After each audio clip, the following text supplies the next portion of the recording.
میرے بھائیوں اور دوستو، اللہ تعالیٰ نے انسانوں کے درمیان جتنے رشتے قائم فرمائے ہیں مختلف نسبتوں کے ساتھ، والد والدہ، بیٹا بیٹی، بھائی بہن، خامند بیوی، چاچے تائے، ان میں جو سب سے اہم رشتہ ہے، بنیادی رشتہ ہے اور سب سے بڑا رشتہ ہے وہ خامند اور بیوی ہے۔ والدین کے لیے قرآن میں چند آیات ہیں، اولاد کے لیے چند آیات ہیں، بہن بھائیوں کے لیے اس سے بھی کم ہیں، بہن بھائیوں کے لیے اس سے بھی کم ہیں، وراثت کے 2 رکوع ہیں۔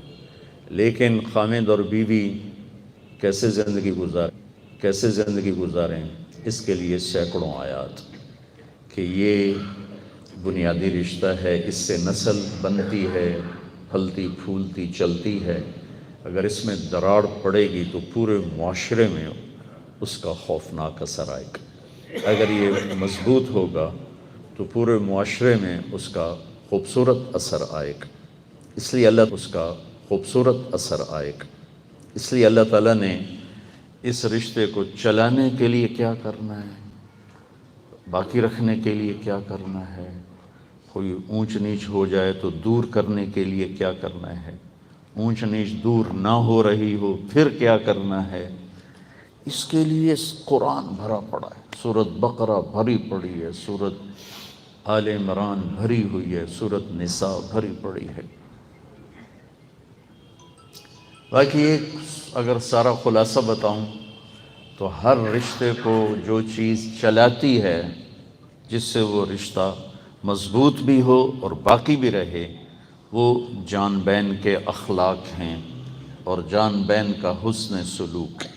صرف ایک چیز ہے، وہ اگر جیسے مالدار کی بیٹی ہو یا کسی غریب کی بیٹی ہو، کسی بڑے گھر کا بیٹا ہو یا غریب گھر کا بیٹا ہو، جھونپڑے میں زندگی گزر رہی ہو یا کسی محل میں، زندگی ایک ہی چیز سے خوبصورت بنتی ہے اور وہ حسن سلوک ہے، وہ حسن سلوک ہے، وہ حسن سلوک ہے، وہ اچھے اخلاق ہیں، وہ ایک دوسرے کو برداشت کرنا ہے۔ برابری پر کوئی رشتہ باقی نہیں رہتا۔ عزیز کہتا میں یہ کیوں نہ کراں، اس پہ رشتہ باقی نہیں رہے گا، نہ دوستی باقی رہے گی، نہ رشتے باقی رہیں گے، نہ تعلق باقی رہیں گے۔ اگر جیسے اللہ سے دوستی لگانی ہو تو سر جھکانا پڑتا ہے، ایسے ہی اللہ کے بندوں سے تعلق بنانا ہو تو وہاں بھی اپنے آپ کو نیچا کرنا پڑتا ہے، تب جا کے اور اس کے اندر بلندیاں چھپی ہیں۔ آپ چڑھائی چڑھتے ہیں تو اکڑ کے نہیں چڑھتے، جھک کے چڑھتے ہیں تو آپ بلندیوں کو طے کر لیتے ہیں۔ اور اگر آپ کہو کہ نہیں میں تو اکڑ کے چڑھنا ہے تو انشاءاللہ پیچھے ہی ڈبو گے، اگاں تو نہیں چڑھتے۔ تو ان رشتوں کو جن کو قرآن نے بیان کیا ہے، اس میں اللہ نے صرف ایک رشتے کے بارے میں فرمایا کہ یہ تیرے رب کی نشانی ہے۔ سبحان، یہ کائنات اللہ کی نشانی ہے۔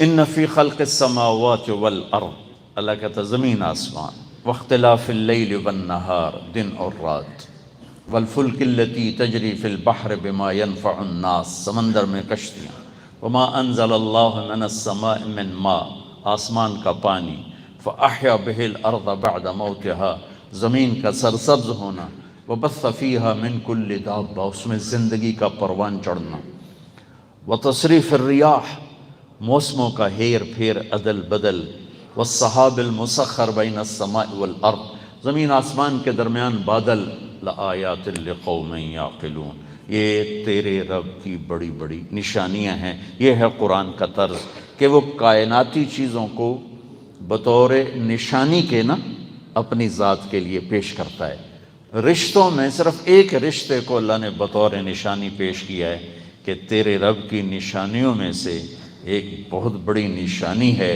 کہ تمہیں خامند اور بیوی کا رشتہ عطا فرمایا، اور اس کو قرآن نے یوں بیان کیا، من آیاتہ ان خلق لکم من انفسکم ازواجا لتسکنوا الیہا وجعل بینکم مودۃ ورحمہ ان فی ذلک لآیات لقوم یتفکرون۔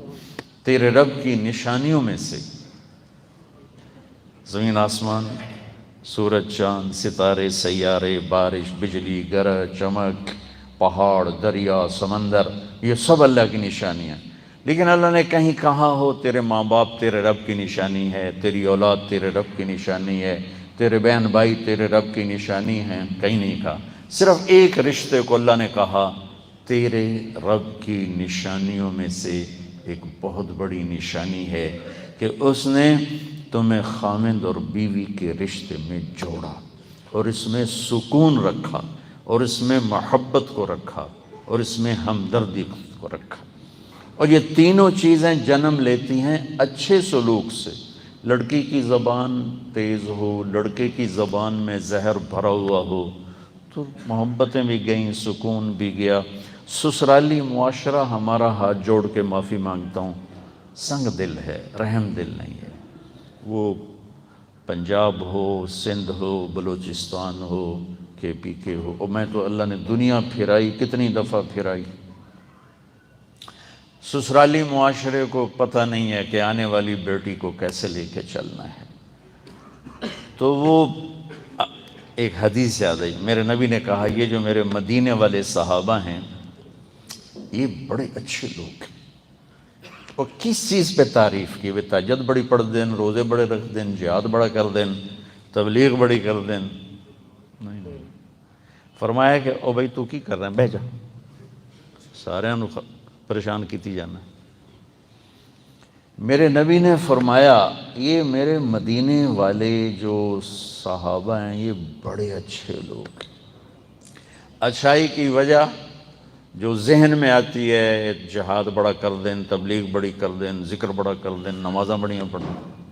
فرمایا یہ اتنے اچھے لوگ ہیں، ان کے گھر میں جب کسی کی بیٹی دلہن بن کے آتی ہے تو اسے یہ محسوس ہی نہیں ہوتا ماں باپ کے گھر میں ہوں یا سسرال کے گھر میں۔ اگر آپ ایسا معاشرہ بنا دیں تو ہمارے سارے مسئلے ختم ہو جائیں۔ میں اپنی بیٹی کو ہاتھ پکڑ کے روانہ کر رہا ہوں کسی کے ساتھ، تو میری بیٹی تو گئی، تو اب میں جب کسی کی بیٹی کو اپنے بیٹے کے لیے لا رہا ہوں تو اسے اپنی بچی بنا لوں، اور میری بیگم اس آنے والی کو اپنی بیٹی بنا لے تو کتنا خوبصورت رشتہ ہو جاتا۔ اور یہ آنے والی جو بچی ہے یہ اپنے ماں باپ کو چھوڑ کے آئی ہے تو یہ اپنے خامند کے ماں باپ کو اپنے ماں باپ بنا لے تو کتنا خوبصورت رشتہ۔ لیکن بھائیو میں دکھ سے کہتا ہوں عموماً کوئی 90-95% شدت سسرال سے آتی ہے، پھر کام بگڑتا ہے اور حالات خراب ہوتے چلے جاتے ہیں۔ شریعت کا موضوع ہے، یہ مالدار لوگ ہیں، اگر بچی کہے مجھے الگ رہنا ہے تو اس کے ذمے اس کو الگ گھر لے کر دے اور اس کو الگ رکھے۔ دو زندگیوں میں ناچاکی ہوگی تو جلدی سنبھل جائے گی۔ دو کے ساتھ 10 اور جڑ گئیں، ہن چاچا نہیں مندہ پیا، ہن سس نہیں مندی پئی، ہن سہرا نہیں مندہ پیا، ہن وڈی بہن نہیں مندی پئی، تو زندگی برباد ہو جائے گی۔ اس لیے میرے رب نے آنے والی لڑکی کا حق رکھا ہے کہ وہ اپنے خامند کو کہہ سکتی ہے میں نے الگ رہنا ہے۔ یہ کوئی ناچاکی نہیں، یہ کوئی ماں پیو تو پھوڑ دیتا نہیں، یہ اللہ نے حق بنایا ہے۔ چڑا چڑی بھی جوان ہوندے تو وکھرا ہی آل نہ بنے دیں کہ ماں پیو دے وچ وڑ جاندے۔ جانوروں سے آپ سیکھو، پرندوں سے سیکھو، میرے نبی کی سیرت سے سیکھو۔ میں ممبر پہ بیٹھا ہوں تو میں نے ذمہ داری سے بات کرنی۔ اگر اتنا اس کا حق، اس کے پاس وسائل نہیں ہیں اور وہ کہتی ہے کہ میں نے الگ ہی رہنا ہے تو کرائے پر لے کر دیں۔ اگر کرائے پر لے کر دینے کے بھی اس کے پاس اسباب نہیں ہیں تو پھر اپنے گھر میں ایک کمرہ، ایک الگ کچن، ایک الگ ٹوائلٹ، واش روم اس لڑکی کا حق کے واجب ہے۔ ایک ایسا کمرہ جس میں اس میاں بیوی کے سوا کسی اور کا دخل نہ ہو، ایک ایسا کچن جس میں اس بچی کے سوا کسی اور کا دخل نہ ہو، ایک ایسا واش روم جس میں اس بچی کے سوا اور کسی کا دخل نہ ہو، یہ حق کے واجب ہے۔ اگر وہ یہ بھی نہیں کر سکتا تو وہ تسبیح ناپتے مسیحتے ہوئے تھے، روزے رکھے تھے، اللہ اللہ کرے، کسی سے دین لے آ کے برباد نہ کرے۔ یہ آپ لوگوں میں سے بہت سے مینوفیکچرنگ کا کام کرتے ہوں گے، ڈائی کتنی قیمتی چیز ہے مینوفیکچرنگ میں، ذرا بال برابر بھی فرق آ جائے تو ساری پروڈکشن ریجیکٹ ہونے کا خطرہ ہوتا ہے۔ لہذا جتنا پہرا مینوفیکچررز جو ہے وہ ڈائی پر دیتے ہیں، اتنا مشینوں پر نہیں دیتے کہ فرق نہیں آنا چاہیے۔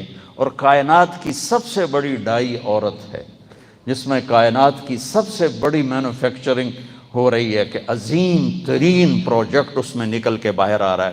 وہ سارا دن تانے سنیں، سارا دن لان تان سنیں، اور پھر خامد کی گھرکی الگ سنیں، تو آپ نے تو اپنی ڈائی کو توڑ پھوڑ کے رکھ دے، وچھون کیشہ نکلنی۔ پیدائشی بچے ڈپریشن کا شکار پیدا ہو رہے ہیں کہ ماں اتنی ڈپریشن میں چلی جاتی ہے، تانے سن سن سن سن کہ وہ آگے بچے کو شفٹ ہوتے ہیں، بچے ڈپریشن کا شکار پیدا ہو رہے ہیں۔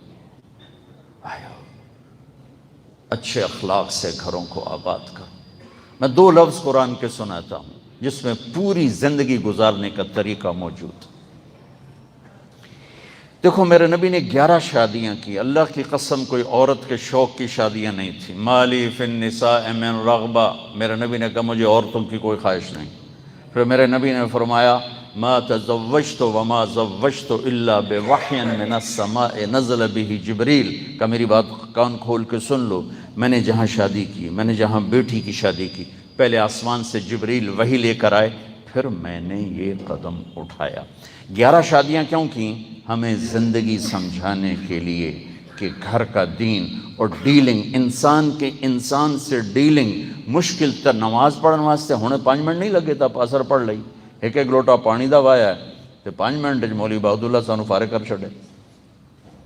لیکن ڈیل کرنے کے لیے یہ اپنی بیوی کے ساتھ ایک اچھا خامند بن کے چلے، اس کی بیوی ان کے ساتھ اچھی بیوی بن کے چلے، یہ دانتوں پر سینہ آنے والی بات۔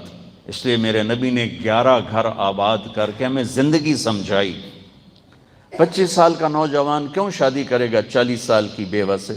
بیوہ بھی 2 دفعہ، ایک منگنی ٹوٹی ورقہ بن نوفل سے، ایک نکاح سے بیوہ ہوئیں ابو حالہ سے، دوسرے نکاح سے بیوہ ہوئیں ابن عابد سے، ہر نکاح میں اولاد پیدا ہوئی۔ اور میرے نبی 25 سال کے حسین جوان، ان کو 20 سال کی لڑکی چاہیے تھی، وہ 40 سال کی عورت سے شادی کی اور زندگی کے 25 سال ان کے ساتھ گزار دیے۔ جب آپ 50 برس کے ہوئے، جوانی مدھم پڑنا شروع ہوئی تو 10 شادیاں۔ یہ حدیث میں نے پیش کی کہ میں نے اس وقت تک شادی نہیں کی جب تک میرے اللہ کا حکم نہیں آیا۔ تو ہمیں زندگی سمجھانے کے لیے تھا کہ اسلام کا مشکل ترین چیپٹر ہے انسان کا انسان سے برتاؤ، اور اس میں سب سے مشکل چیپٹر ہے خامند کا بیوی کے ساتھ، اور بیوی کا خامند کے ساتھ برتاؤ مشکل ترین ہے۔ اس لیے میرے نبی نے فرمایا سب سے اعلیٰ درجے کا انسان وہ ہے جو بیوی سے اچھا سلوک کرتا ہے۔ پھر آپ نے کہا میرا سب سے اعلیٰ سلوک ہے اپنی بیوی کے ساتھ، اور آپ نے فرمایا معذرت کے ساتھ یغلبن الکریم و یغلبہن اللئیم، میرے نبی نے فرمایا شریف آدمی اپنی بیوی کو عزت دیتا ہے اور کمینہ آدمی اپنی بیوی کو دبا کے رکھتا ہے۔ سن دے پہ کمینے دا لفظ استعمال کیتا ہے۔ شریف آدمی اپنی بیوی کو عزت دیتا ہے اور کمینہ آدمی اپنی بیوی کو ذلیل کرتا ہے۔ میں کمینہ بن کے نہیں رہنا چاہتا، میں عزت دار بن کے رہنا چاہتا ہوں، میں اپنی بیویوں کو عزت دیتا ہوں۔ ایک لفظ قرآن کا، ہن لباس لکم وانتم لباس لہن، میرا اللہ کہہ رہا ہے بیوی تیرا لباس ہے، اور بیوی سے کہتا ہے خامن تیرا لباس ہے۔ لفظ لباس سے کیا کیا مطلب نکلتے ہیں؟ اب مجھے دیکھو، یہ میرے لباس اور میرے درمیان کوئی چیز ہے؟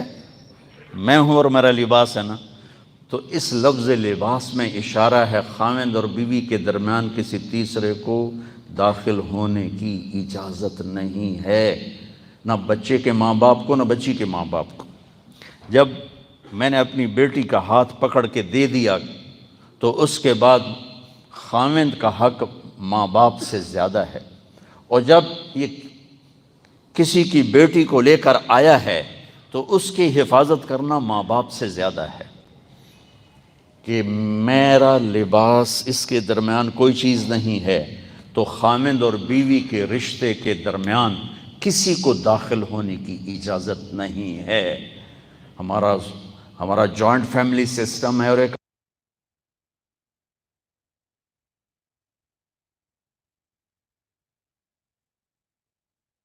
زہر بھی ہے، اس کے ساتھ 2 دھاری تلوار ہیں، اور کاٹ کاٹ کاٹ کاٹ کے دلوں کے ٹکڑے ٹکڑے کر کے پھینک دیتی ہیں۔ تو میرا رب کہتا ہے تیری بیوی تیرا لباس ہے، میری بیوی سے کہتا ہے تیرا خامن تیرا لباس ہے۔ کیا ہوا کہ یہ میرے سب سے زیادہ قریب ہونی چاہیے میری بیوی، اور بیوی کے لیے کیا ہے کہ خامن سب سے زیادہ قریب ہونا چاہیے۔ خامن کے بعد ماں کہے یوں اے نہیں کیتا تے او نہیں کیتا۔ کتنی ماؤں نے بیٹیوں کے گھر اجاڑ دیے، پیچھے سے کوشن دے دے کے اور پیچھے سے آرڈر دے دے کے، اور کتنی ساسوں نے اپنے بیٹوں کے گھر اجاڑ دیے اس کو اپنے تابع کرنے کے لیے۔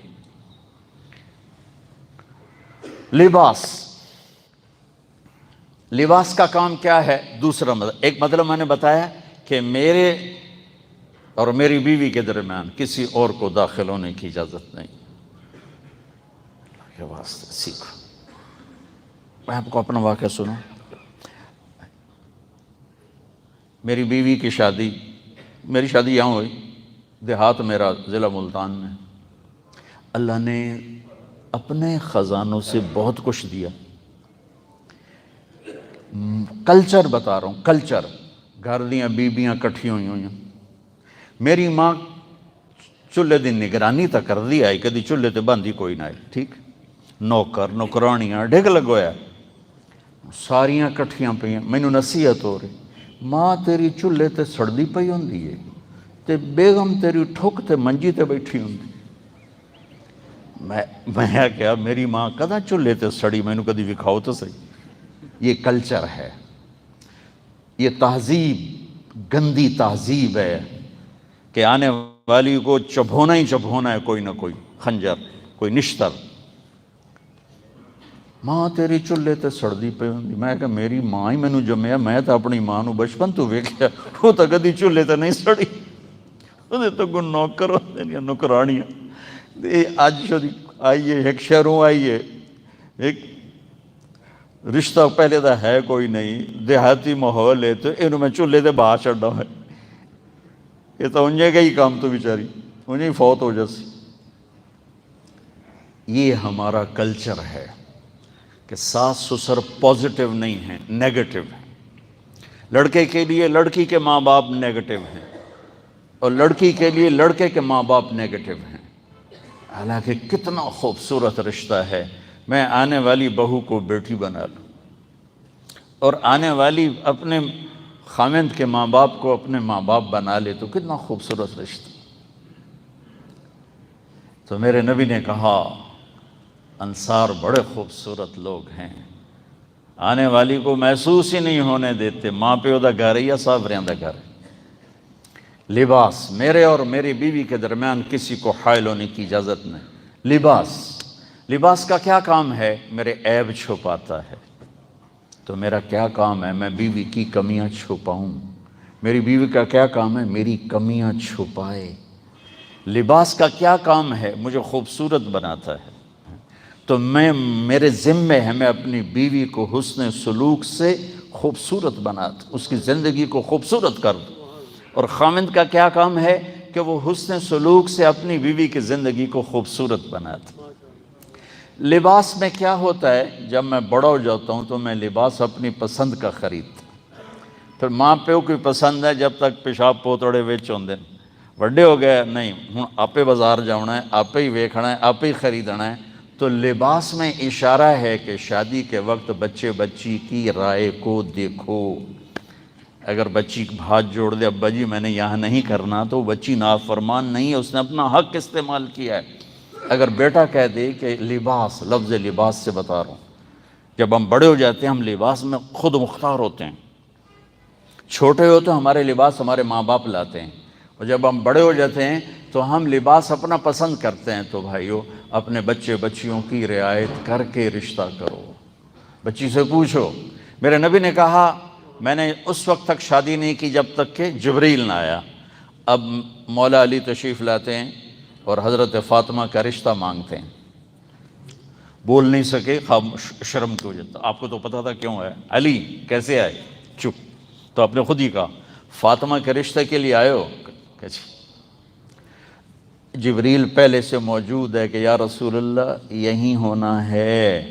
میرے نبی اس کے باوجود فرمایا انشاءاللہ اور اٹھ کے چلے گئے۔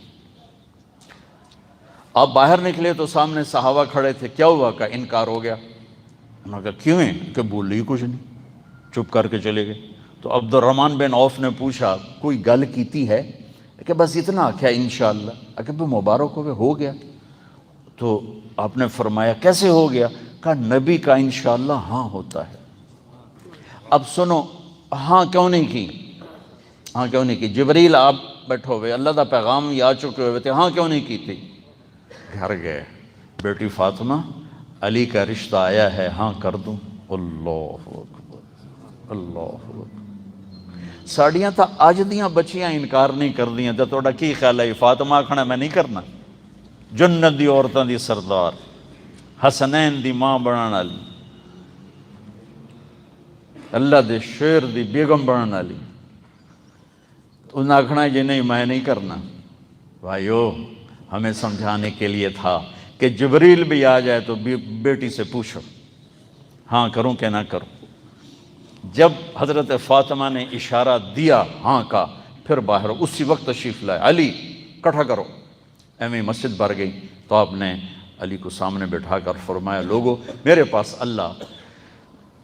میرے پاس جبریل اللہ کا پیغام لے کر آئے تھے کہ میں فاطمہ کا رشتہ علی کے ساتھ کر دوں۔ پھر آپ نے خطبہ پڑھ کے 400 درہم مہر پر حضرت علی کا نکاح حضرت فاطمہ سے فرمایا، اور پھر سارے مہمان جتنے مسجد میں تھے سب کو کھجوریں بھی کھلائیں اور شہد کا شربت بھی پلایا۔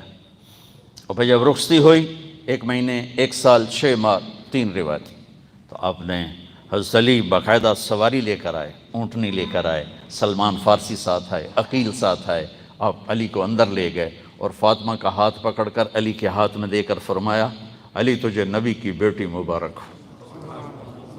سبحان اللہ۔ پھر فرمایا فاطمہ میرے خاندان میں جو مجھے سب سے زیادہ محبوب تھا میں نے تیرا ہاتھ اس کے ہاتھ میں دے دیا ہے۔ بھائیو لباس میں کیا ہے؟ جب میں بڑا ہو جاتا ہوں میں اپنی مرضی خود کرتا ہوں، تو میرا اللہ اس لباس میں ماں باپ کو سبق دے رہا ہے کہ ذبح نہ کر دو اولاد کو اپنی انانیت پر، ایتھے ہی کرنا ہے، نہیں تو جا بھاج جا جدے جاونا یا پہ کر لے۔ کتنے والدین ہیں نادان جو اپنے بچوں کی چھوٹی چھوٹی خواہشیں پوری کرتے کرتے کرتے جب زندگی کی سب سے بڑی خواہش آتی ہے تو اڑ جاتے ہیں، نہیں اسی نہیں دے کرنا۔ کوئی جٹا نو ویندا ہے، کوئی بٹا نو ویندا ہے، کوئی ارائیاں نو ویندا ہے، کوئی شیخاں نو ویندا ہے، باہر نہیں کرنی چاہے بڈھیاں ہو جانا۔ لباس میں اللہ نہیں۔ آخری بات، لباس پہ چلتا رہو تو پتہ نہیں اور کتنی چیزیں نکل آئیں، لیکن نکاح بھی پڑھانا۔ لباس مجھے کتنا ہی غصہ چڑھ جائے، کبھی میں نے اپنا کرتا خود پھاڑا ہے، کتنا ہی غصہ چڑھ جائے اپنوں تے چاہ ویٹی، اگلے کا گریبان پھاڑوں تو پھاڑوں، اپنا کبھی پھاڑا ہے؟ جی وہ بولو تو صحیح۔ تو میری بیوی میرا لباس ہے، مجھے کتنا ہی غصہ چڑھے مجھے اس کے عزت کو تار تار نہیں کرنا، مجھے اس کے دل کو نہیں توڑنا، مجھے ایسا بول نہیں بولنا جس سے اس کا دل کو ٹکڑے ٹکڑے ہوئے اور وہ ایک طرف بیٹھ کے آنسو بہا رہی ہو۔ عورت تو کمزور ہوتی بیچاری، ساری دنیا میں عورت کمزور اور پستی ہے۔ کہیں کہیں اس کا الٹ ہوتا ہے کہ عورت زوردار بد اخلاقہ جاتی پورا گھر بگاڑ دیتی ہے، لیکن 99% یہ بگاڑ لڑکے والوں کی طرف سے۔ اور میرا رب کہہ رہا ہے لباس۔ اب ایسی بیوی کو حکم ہے کہ تجھے کتنا ہی غصہ چڑھے، خاوند تیرا لباس ہے، ایسا رویہ نہ کرنا کہ خاوند کا دل ٹوٹ جائے یا خاوند اپنی بے عزتی محسوس کرے یا خاوند اپنے لیے عار محسوس کرے۔ کیا خوبصورت پیغام ہے لفظ لباس۔ پھر لباس کا ایک مطلب اور ابھی آیا وہ لباس کے بغیر کوئی ایک سیکنڈ گزارا جا سکتا؟ جی، لباس کے بغیر ایک منٹ نہیں، ایک سیکنڈ گزارا جا سکتا؟ روٹی تو بغیر روٹی کھاتے ہیں آپ پتہ نہیں کسی 2 بجے کھادی کسی 1 بجے کھادی، ہن تک ویلے ہی بیٹھے ہیں نا، راتی کسی نو بھوک لگڑی ہے 9 بجے کسی نو 11 بجے، لیکن لباس کے بغیر ایک سیکنڈ نہیں گزار سکتے۔ ایسے ہمارے ماحول میں جو بچیاں بیوہ ہو جاتی ہیں، جو مطلقہ ہو جاتی ہیں، ان کو کوئی پوچھتا نہیں، وہ ایسے جیسے لباس کے بغیر ان کی شادی ہو۔ میرے نبی نے بیوہ سے شادی کی، ایک کنواری کے علاوہ باقی سب یا مطلقہ یا بیوہ، یا مطلقہ یا بیوہ۔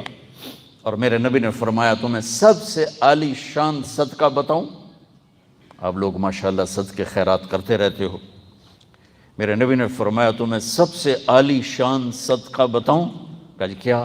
کہا جس کی بیٹی کو طلاق ہو گئی اور گھر آ گئی، اس پہ خرچ کرنا سب سے عالی شان صدقہ۔ تو اس لفظ لباس میں پیغام ہے کہ ان بچیوں کو تلاش کر کے ان کی شادیاں کرو۔ ایسے کوئی مرد وہ رنڈوا ہو جاتا ہے تو وہ لباس کے بغیر اس کی زندگی ادھوری ہے۔ حضرت ابو ہریرہ نے فرمایا اگر میری بیوی مر جائے اور میرے مرنے میں 1 ہفتہ باقی ہو تو میں ہفتہ شادی کر کے گزاروں گا، اکیلا نہیں گزاروں گا۔ لباس، یہ سارے میں نے مطلب آپ کو لباس سے بتائے ہیں۔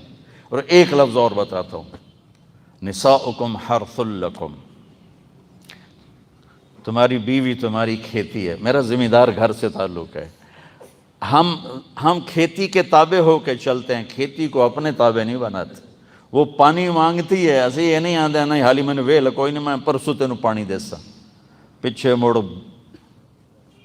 بھوئی ہاتھ آوے گا دانا تو ہاتھ نہیں آونا۔ ذمہ دار اپنے آپ کو کھیتی کے تابع کر کے چلتا ہے تو پھل لیتا ہے۔ تابع ہونے کا مطلب کوئی ذلت نہیں ہے، حکمت ہے۔ وہ پانی مانگے حاضر، وہ کھاد مانگے حاضر، وہ سپرے مانگے حاضر۔ بوٹیاں زیادہ ہو گئیں تو ان کو ایسے نکالنا ہے کہ بوٹے پہ اثر نہ آئے۔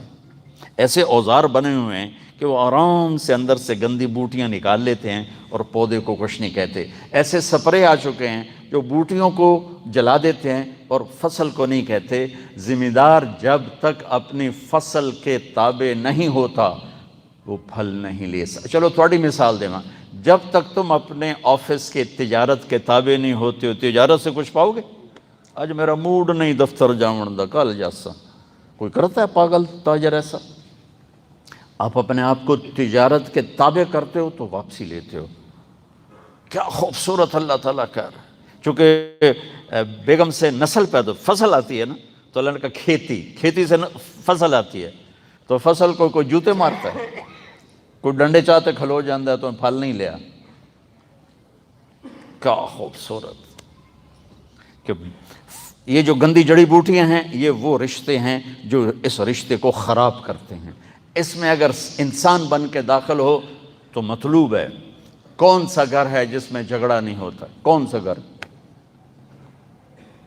حضرت ابن عباس کی روایت ہے کہ جنت میں نور کی چمک اٹھے گی تو سارے منہ چاہتے ویکھن گوئی یہ نور کتھوں ہے، جنت ساری نورانی، یہ نور کتھوں آ گیا؟ تو ان سے کہا جائے گا جنت الفردوس میں علی و فاطمہ کسی بات پہ مسکرائے ہیں، ان کے دانتوں سے جو نور نکلا ہے اس نے جنت کو روشن کر دیا۔ ٹھیک، ہوں اس توتے میں کی سناواں؟ اور سنو، میرے نبی گھر آئے بیٹی کے تو دیکھا وہ بیٹھی بڑی غمگین۔ آپ نے فرمایا بیٹی کی ہوا ہے؟ کہا میرا تو علی دا جھگڑا ہو گیا۔ تو اس کا بھی ہو سکتا ہے، اس کا بھی ہو سکتا ہے، میرا بھی ہو سکتا ہے، سب کا ہو سکتا ہے۔ جھگڑا ہونا کوئی مسئلہ نہیں، ذلیل کرنا، بے عزت کرنا اور جھگڑے کو لڑائی بنا دینا یہ انسانیت نہیں ہے۔ آپ نے کہا علی کدھر ہے؟ کہا جی باہر نکل گیا۔ تو آپ کہتے ہیں میں تو دھی آلا، میں کیوں پیچھے جاؤں اپنے داماد دے؟ نہیں، آپ نے کہا علی کدھر ہے؟ کہا جی باہر نکل گیا۔ آپ خود چل پڑے تلاش کرنے، خود بیٹی والے ہو کے وہ گئے تو مسجد میں لیٹے ہوئے تھے، تو آپ کو ایک ٹائٹل ملا جس کو آپ کہتے تھے دنیاؤں کے سارے خزانوں سے مجھے زیادہ محبوب ہے۔ آپ لیٹے ہوئے تھے اور سوئے ہوئے تھے اور مٹی لگی تھی جسم پر، تو آپ نے کہا ابو تراب اٹھو، یہ ٹائٹل آپ کو یہاں ملا، ابو تراب اٹھو۔ اب گھر آئے، آ کے دونوں کو بٹھا کے پوچھا نہیں بھی توڑا جھگڑا ہویا کی یہ جڑے پوچھنا رہنے ہور لڑا چھڑ دے، وہ لڑائی اور وج جاندی، وہ دو چار لکڑیاں اور وچ پا دیندے۔ تو آپ نے بجائے اس کے کہ پوچھتے بے چکر کی ہے، اب مجھے آپ یوں لیٹ گئے زمین پر، ادھر علی کو لٹایا، ادھر فاطمہ کو لٹایا، علی کا ہاتھ پکڑ کے یہاں پیٹ پر رکھا، ادھر سے فاطمہ کا ہاتھ پکڑ کے علی کے ہاتھ پہ رکھا، اور اوپر اپنا ہاتھ رکھا۔ یہ میرے نبی کے شکم پیٹ مبارک، اور یہ علی کا ہاتھ، یہ اوپر فاطمہ علیہ السلام کا ہاتھ، اور یہ اوپر میرے نبی کا ہاتھ۔ اور آپ نے کہا علی جی، فاطمہ جی، بولو ہماری صلح ہو گئی۔ کہا جی ہماری صلح ہو گئی۔ اے ماں پیو کر سکدن تا کرن،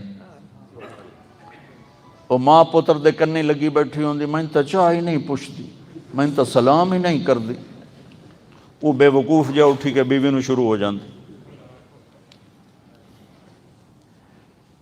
حرث لکم، لکم کہہ رہا ہے کہ میری بیوی صرف میرے لیے ہے، میری ماں کے لیے نہیں۔ لکم، لکم، میرے ماں باپ کے لیے نہیں، میرے بہن بھائیوں کے لیے نہیں، میری چاچی تائی کے لیے نہیں، میرے لیے ہے، میرے لیے ہے۔ سب سے بڑے پروجیکٹ کی، سب سے بڑی پروڈکشن کی ڈائی ہے کہ اس سے نسل انسانی نے پیدا ہونا ہے، اسی کو توڑ پھوڑ کے رکھ دو بدتمیزی کے ساتھ تو پیدا کیا ہوگا؟ دیکھتے نہیں ہماری نسل کیسی نا سمجھ پیدا ہو رہی، ماؤں کو سکھ نہیں، سکون نہیں، تو اولاد کیسے سمجھ والی پیدا ہو؟ تو میرے بھائیوں، ان دو لفظوں میں پوری زندگی موجود ہے۔ تبلیغ اس کو سیکھنے کا ایک عمل ہے، جب موقع دے یہ بچے وقت لگائیں، اپنی بیویوں کا وقت لگوائیں، آپ سب، اور نہیں تو صرف 3 دن لگاتے رہیں تو انشاءاللہ بہت فائدہ ہوگا۔ 24 گھنٹے کی زندگی میں ایک چھوٹی سی حدیث سن لو، پھر نکاح پڑھاتے ہیں۔ میرے نبی نے فرمایا 4 باتیں مجھ سے لے لو تے کنائیں تیل پا کے سو جاؤ۔ 4 باتیں مجھ سے لے لو، دنیا بھی تمہاری، آخرت بھی تمہاری، صرف 4، صرف 4۔ حفظ و امانت، صدق و حدیث، حسن و خلیقت، عفت فی طعمت۔ سبحان اللہ، فرمایا کبھی کسی کو دھوکہ نہ دینا۔ اب جانتے ہو نا 8 بازاروں میں کیسے دھوکے ہو رہے، دھوکہ اور تجارت ایک چیز ہو چکی، وعدہ خلافی، وعدوں سے پھرنا، ہیرا پھیری۔ میرے نبی نے فرمایا کسی کو دھوکہ نہ دینا، نمبر 1۔ نمبر 2، کبھی جھوٹ نہ بولنا، ہمیشہ سچ بولنا۔ 1 لاکھ اکٹھے کرو، جو ایک بھی سچا نکل آئے تو مجھے سزا دینا۔ سچ بولنا۔ تیسرا، اپنے اخلاق اچھے کرنا، بد اخلاق نہ ہونا، کسی کا دل نہ توڑنا، دل آزاری نہ کرنا۔ چوتھا، عفت فی طعمت، رزق حلال کمانا، حرام نہ کمانا۔ سعد بن معاذ میرے نبی کی محفل میں بیٹھے تھے تو ان کے ہاتھوں پہ نظر پڑی، مزدوراں والے ہاتھ ہیں، سخت لوہے ورگے، پتھر ورگے۔ تو آپ نے کہا سعد تیرے ہاتھ ایسے کیوں ہیں؟ کہ یا رسول اللہ سارا دن بچوں کے لیے مزدوری کرتا ہوں تو میرا حال یہ ہے، تو میں نے دیکھو۔